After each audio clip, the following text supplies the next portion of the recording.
Guys, paano pagkasahin yung 100 sa isang araw?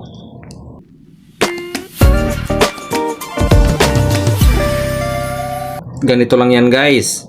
Punta tayo sa Alphamart, bibili tayo ng makakain. So, nanguna titingin tayo sa mga century tuna, corn beef, o anong klaseng dilata dyan, no? Pwedeng sardinas, yan, ligo. Magkano lang naman yan. So, magtitipid lang tayo guys. San Marino, pwede yan. So, ang ligo mura lang. Mayroon din diyang mega sardines, no, mura lang yan. Kaya kung target natin is pagkasyahin natin yung 100 pesos isang araw, kayang kaya guys. Huwag lang araw-araw, no? Kasi pwede naman tayong mag corn beef lang yan, yung maliit na corn beef, magkano lang naman yun. Tapos bibili tayo ng bigas, magkano lang naman, kalahating kilo o isang araw na yun. Tapos may mga pansit canton dyan, no?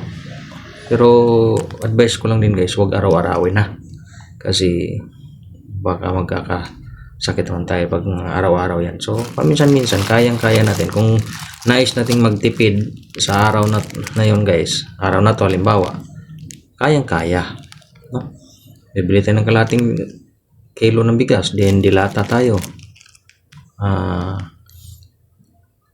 pansit canton, ganun, or else ihaw-ihaw dyan sa mga gilid-gilid, diba? Kayang-kaya yun. Sobra pa nga yun yung 100 kung magtitipid ka talaga at may pangarap ka sa buhay. Pero kung wala kang pangarap sa buhay, hindi ka kakain itong sardinas, di ba? Century tuna. Hindi ka kakain ng pansit canton kasi ang gusto mo lang is matupad yung gusto mong kainin. Pero tulad sa amin, no? Yan. Kasyahin na namin yan.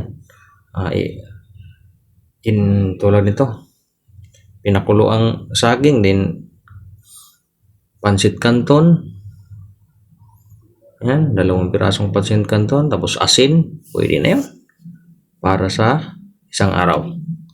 Kaya para sa mga hindi kaya yan, sorry kayo, kasi kami kaya namin gawin to, kasi ito yung ano namin, may pangarap kaming maabot na bukas pansit canton ulit. Diba? Bukas sardinas ulit, no? Yan, pwede yung lagyan mo ng itlog, baso pamahal na. Kaya ito yung price guys, ito yung mga nabili natin. So may sobra pa sa 100.